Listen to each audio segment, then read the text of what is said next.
Page 70. The true progress, therefore, has nothing to do with the mere worldly material advancement, but rather with the worldly material evolution on the one hand, and with the spiritual evolution on the other, which only then combine and evolve together into the oneness and lead to the progress. Where this is not done, however, there reigns vain, delusional guidance, inequity and unpeace, because a one-sided progress means misery and hardship and a descent into a deadly abyss. And that this is so must be clear to the seeing earth human being when he or she looks at and considers the progress of the last 100 years.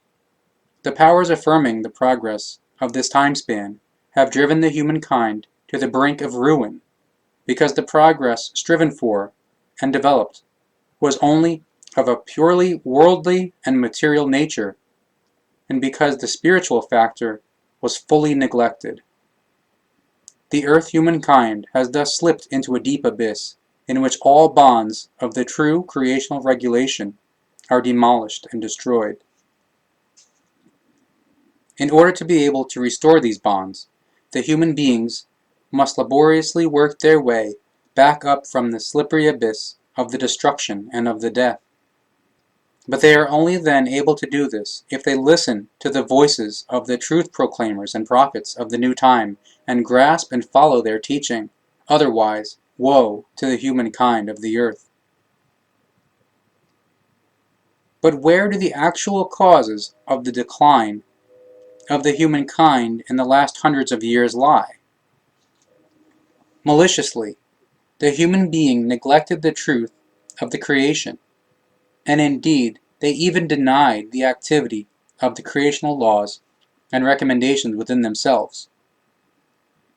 Forced up largely by religions, they were robbed of their self-rule and put under the harsh rule of an imaginary divinity.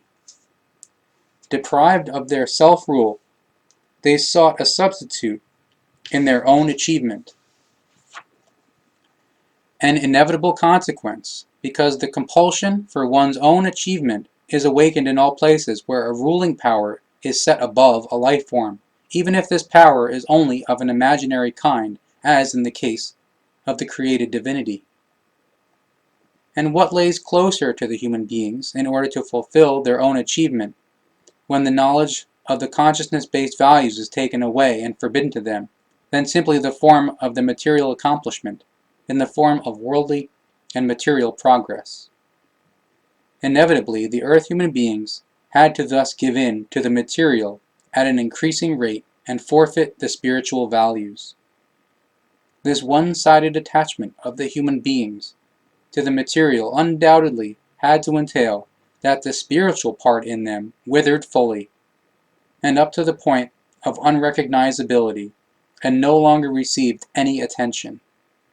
The voice of the spirit became suppressed and enslaved, conscienceless and barbaric.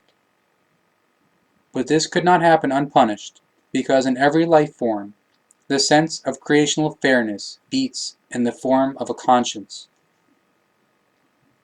And through this conscience, the human being was driven into affliction and anxiety, into the doubts of the unknowledge, into the doubts of what now actually embodies the fundamental and final truth.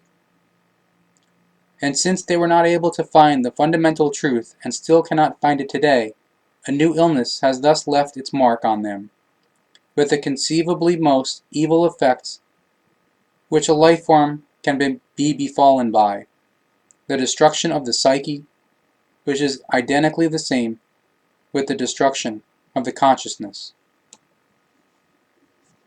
A sign of the time, and in its form, worse and more dangerous than the annihilation of the life by a killing.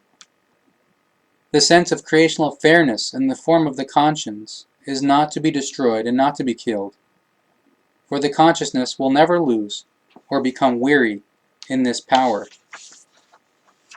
Certainly, human beings have invented evil means to paralyze the sense of the creational fairness, the conscience, but these means yield only a very short and limited duration. Alcohol and hallucinogens represent the most well-known of these very dangerous substances. The power of the consciousness and of the conscience, however, cannot be destroyed by these poisons, but can only be temporarily paralyzed, in order to then, after disillusionment, start to function all the more stronger again. Even if the compulsion for such poisons has gotten very badly out of control of the good human nature into an addiction, there will still be times of the reflection again and again in the lives of those human beings who depend on them, during which the sense of the creational fairness makes its demands, places its admonitions, and speaks an unambiguous language. Not once is the most very badly out of control of the good human nature life form able to pass by the truth of this fact unheeded, because the form of the conscience is enduring for eternal times. So therefore, within the human being, something is alive which is beyond his or her will control. So he or she should have thoughts about how and why of this fact. If he or she already knows that this other living thing in him or her is subject to laws other than worldly and material ones, then he or she should listen to this something within him or her, and seriously make an effort to gain clarity and truth about it. It is well known to the earth human being that his or her consciousness-based subconsciousness conveys things to him or her which, upon a conscious or unconscious evasion, only brings harm. With this cognition and this knowledge, however, it is of no help to the human being when he or she does not act according to the inspirations of the consciousness-based subconsciousness and simply disregards these wise conveyances. The earth human being is conscious of the presence of another body within him or herself. He or she knows that the body of the spirit, as the second, respectively the first factor within them, justifies his or her existence, and that the material body is subordinate to that of the spirit, which finds its right to exist solely in the fulfillment of creational laws and recommendations, and to adopt its brazen regulation as its own. Nevertheless, however, he or she, the human being, places his or her material body, with its primitive possibilities of performance, above that of the spirit, and thus brings him or herself into hardship and misery, and into death and ruin. The consciousness-based and spiritual powers make all things possible for the human being. There are no boundaries set for him or her if he or she follows, within creational regulation, the laws and recommendations of the creation, and follows the truth of the spiritual form. From the recognition and acknowledgement of the truth arise knowledge and wisdom, and from these, the unending consciousness-based power manifests itself. This acquired consciousness power, however, can be used and brought to application by the human being when he or she has become conscious of it.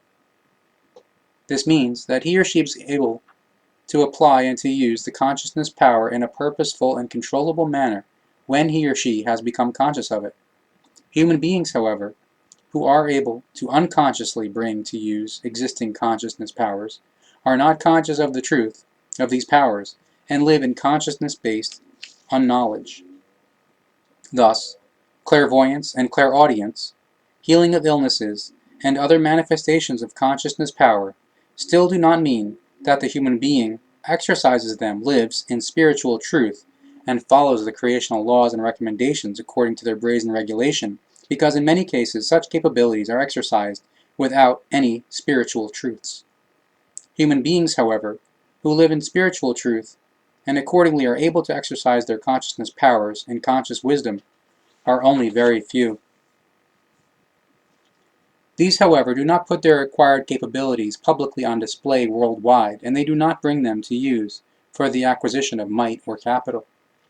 Truly wise and knowing human beings, in these things, act selflessly and unselfishly, because they know the brazen regulation of the creational laws and recommendations, which state that knowledge and truth, wisdom and love, are pure powers of the creation which cannot be remunerated by any material values at all.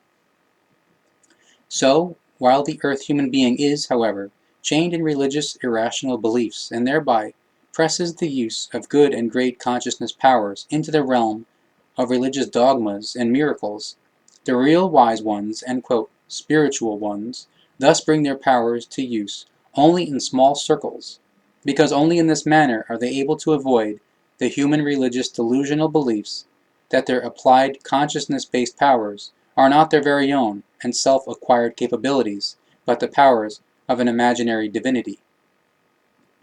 Only greedy for profit elements use their capabilities, or supposed capabilities, in the worldwide public, because to them might and profit are worth more than the truth and wisdom of the consciousness and of the spirit.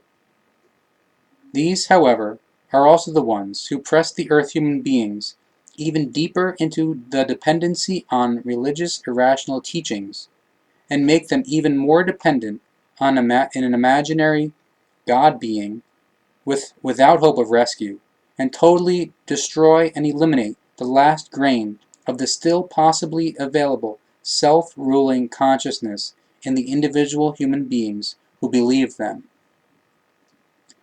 This is in contrast to the truly wise and spiritual human beings who teach and point out that no imaginary divinity bestows spiritual powers, but that powers must be created by the user concerned through searching and researching, and through the recognition of the truth, the attainment of the knowledge, the wisdom, and the love within him or herself. At the present time, not even any halfway rationally thinking human beings are able to doubt the existence and the use of consciousness-based powers anymore.